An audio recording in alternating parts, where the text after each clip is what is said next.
Good morning dear students. Newton's universal law of gravitation का scalar form हमने कल किया था। आज है बेटा Newton's universal law of gravitation in vector form, या सिंपली आप लोग बोल सकते हो vector form of Newton's universal law of gravitation. Clear है बेटा? Vector form. सबसे पहले first of all let us consider two bodies. दो बॉडीज ले लीजिए।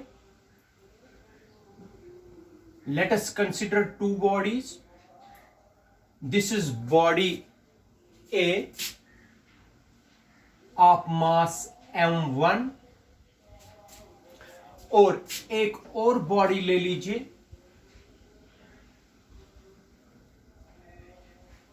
ये बॉडी B है जिसका मास है m2। Late us consider two bodies, body A and body B having mass m1 and m2 respectively. Let small r be the distance between the centers of the two bodies। r है distance in दो bodies के बीच में। तो आज हमें vector form बताना है Columbus law, ये vector form of gravitational law. सबसे पहले दो बॉडीज ले लीजिए जिसका मास m1 और m2 है। r है distance between the centres of the two bodies. कल मैंने बताया था ये डिस्टेंस कैलकुलेट की जाती है from the centres of the two bodies. ठीक है बेटा? अब लेट F12 वेक्टर, इसको पढ़ते हैं F12 वेक्टर। F12 वेक्टर है बेटा एक्चुअल में force acting on body A,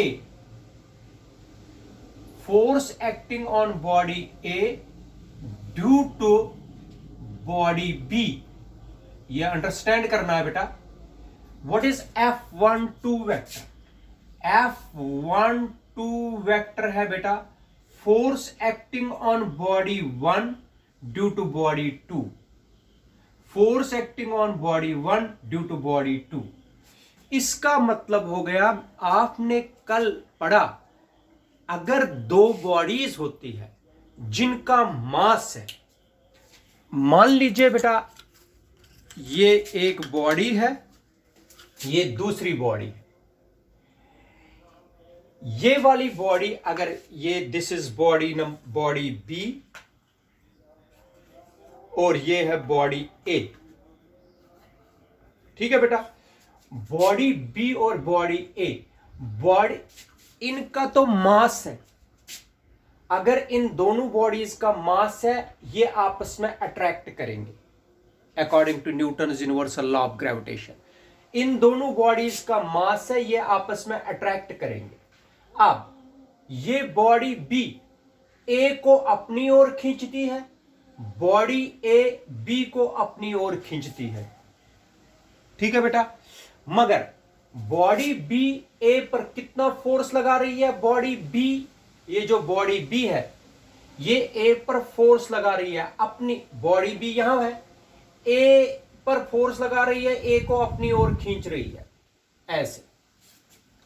इसका मतलब हो गया force acting on body A due to body B हो गया बेटा ये वाला force F12 vector. F12 vector का मतलब है बॉडी बी बॉडी ए को अपनी ओर खींच रही है। ये फोर्स है, force acting on body A due to body B. इधर की तरफ बॉडी ए को बी अपनी ओर खींच रही है। अगर ये बॉडी बी है, बॉडी बी ए को अपनी ओर खींच रही है। किस फोर्स से?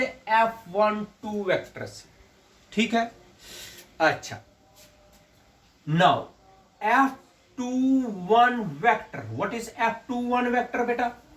F21 वेक्टर का मतलब क्या हुआ? F21 वेक्टर का मतलब हो गया force acting on body B due to body A।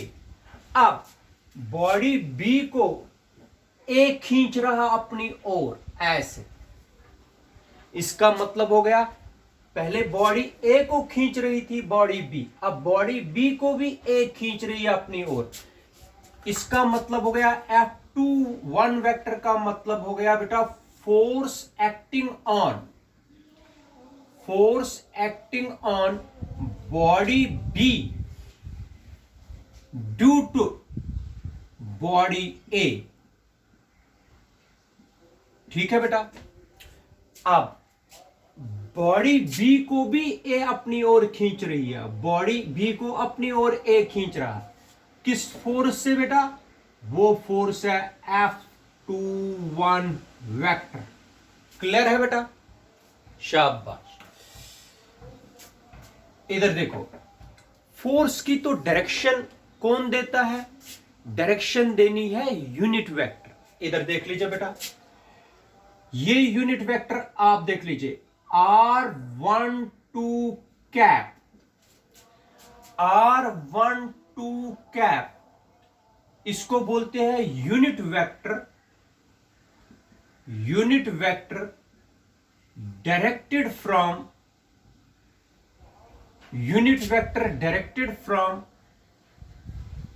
A to B। बेटा ये यूनिट वेक्टर R12 कैप ये A से B की तरफ है और ये देता है F212 की डायरेक्शन। इस फोर्स की डायरेक्शन देता है ये वाला यूनिट वेक्टर। क्लियर है बेटा? F12 वेक्टर की डायरेक्शन देता है R12 कैप। क्लियर करो, F12 वेक्टर की डायरेक्शन कौन देता है? R12 cap. क्लियर? अब R21 कैप, अब इस फोर्स की कौन देता है डायरेक्शन? वो होता है R21 कैप। R21 कैप को क्या बोलेंगे बेटा? Unit vector directed from B to A। Unit vector directed from B to A, ये वाला यूनिट वेक्टर डायरेक्शन देगा इस फोर्स की, ये वाला यूनिट वेक्टर डायरेक्शन देगा इस फोर्स की। क्लियर कर दीजिए बेटा। अगर नहीं समझ आया मैं दोबारा समझाता हूं, लेकिन ये चार टर्में आप लोगों को याद रखनी ही याद रखनी। F12 वेक्टर होता है फोर्स बॉडी A पर B लगा रही है। F21 वेक्टर का मतलब है force acting on body B due to body A।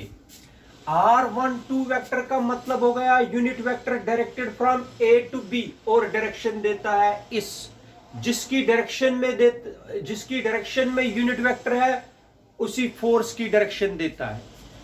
जिस डायरेक्शन में ये वाला यूनिट वेक्टर है इसी फोर्स की डायरेक्शन देगा। क्लियर है बेटा?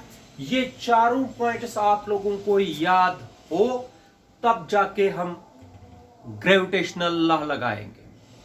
स्टेप फर्स्ट, सबसे पहले आप लोग मुझे बता दीजिए, according to universal law of gravitation, force acting on body A due to body B। बेटा ये वाली इस बॉडी A पर कितना फोर्स आ रहा है B की वजह से, वो देख लीजिए। हो गया F12 वेक्टर, ये वाला फोर्स कैलकुलेट करेंगे। पहले जरा बता दीजिए, force acting on body A due to body B is given by 1/4 pi epsilon not.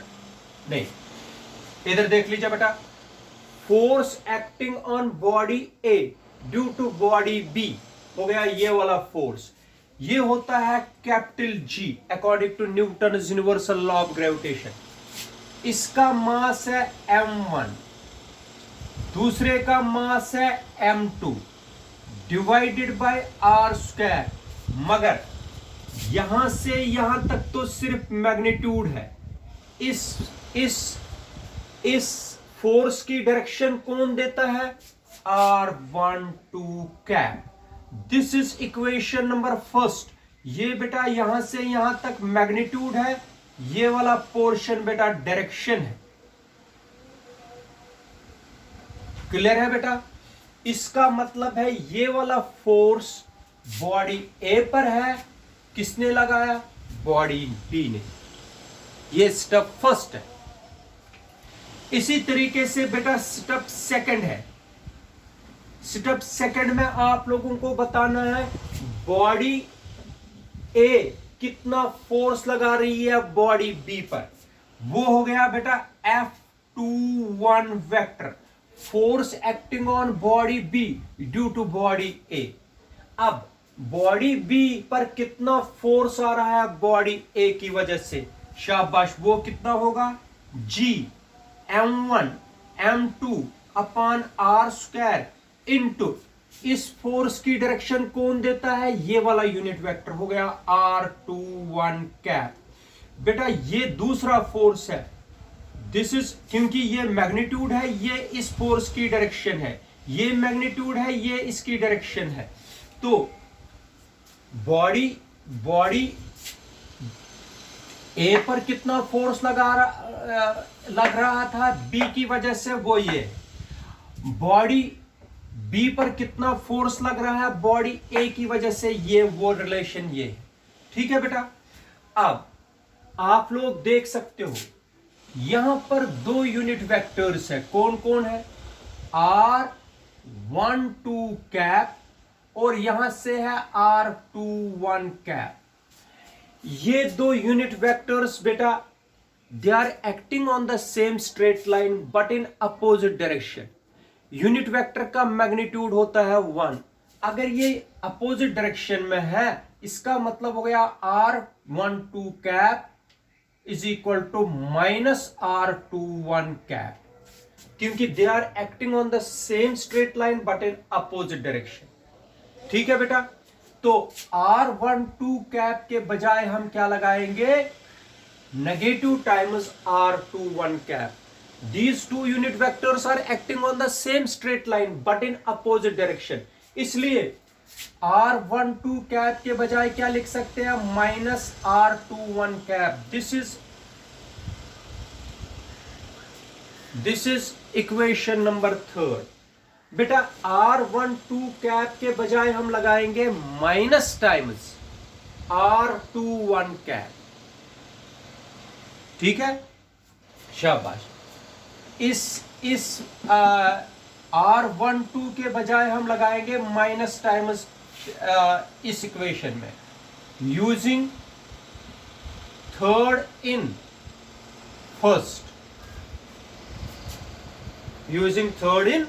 First, शाबाश। क्या आएगा? F12 vector is equal to G M1 M2 upon are square into R12 के बजाय क्या लिखेंगे बेटा? Minus R21 cap.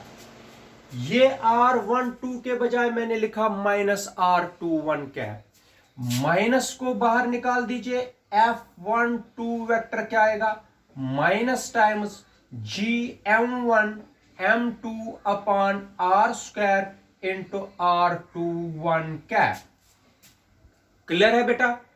आप लोग देख लीजिए जरा, आप लोग बता दीजिए ये वैल्यू किसके बराबर है? ये value GM1 M2 upon are square into R21 cap. ये बेटा ये है ये वैल्यू तो ये है। यूजिंग इक्वेशन सेकंड आप लोग देख सकते हो GM1 M2 upon are square into R21 cap, ये किसके बराबर है? F21 कैप के बराबर। यूजिंग इक्वेशन सेकंड, ये इक्वेशन सेकंड में से यहां एडिशन भी कर सकते हैं, इस इक्वेशन को और इस इक्वेशन को एडिशन भी कर सकते हैं। ये और ये इक्वेशन को ऐड करके ये वाली टर्म और ये वाली टर्म कैंसिल होगी। इसका मतलब हो गया, वो भी वैसे भी आएगा, लेकिन यूजिंग इक्वेशन इस पूरे वैल्यू के बजाय मैं ये वैल्यू लिखूंगा, ये वैल्यू इसके बराबर होता है।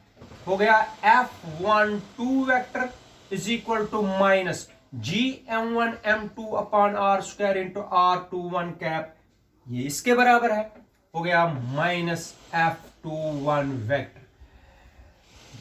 इसको बेटा, इस रिलेशन को बोलते हैं Newton universal law of gravitation in vector form. इस रिलेशन से यह पता चलता है कि ये बॉडी जितना फोर्स बी पर लगा रही है, ए जितना फोर्स बी पर लगा रही है, उतना ही बी ए पर लगाएगा, लेकिन अपोजिट डायरेक्शन में।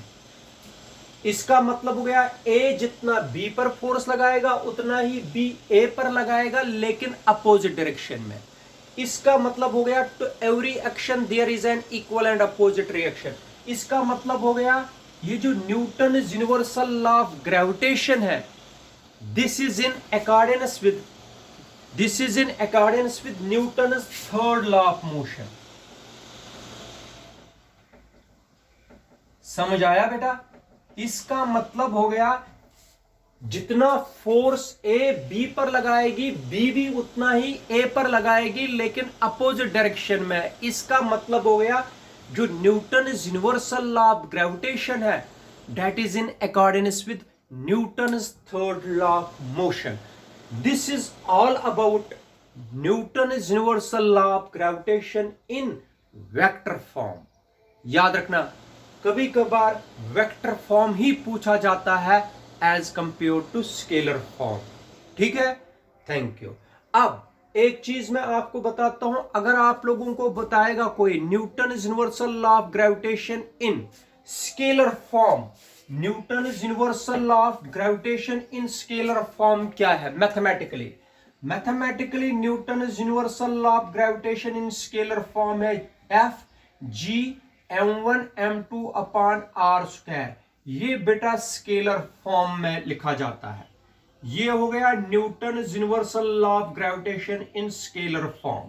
ठीक है, अगर वेक्टर फॉर्म में Newton universal law of gravitation लिखना है, Newton universal law of gravitation in vector form is F12 vector is equal to minus F21 vector. इसका मतलब हो गया force acting on body A is equal to force acting on body B but in opposite direction। इसका मतलब अर्थ सन पर जितना force लगा रही है उतना ही सन अर्थ पर लगा रहा है, लेकिन अपोजिट डायरेक्शन पर।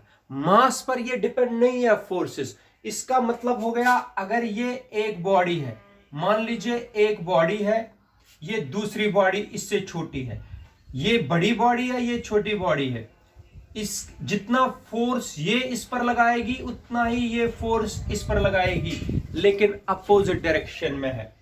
तो इसको बोलते हैं Newton universal law of gravitation in vector form. इसको बोलते हैं Newton universal law of gravitation in scalar form. याद रखिए।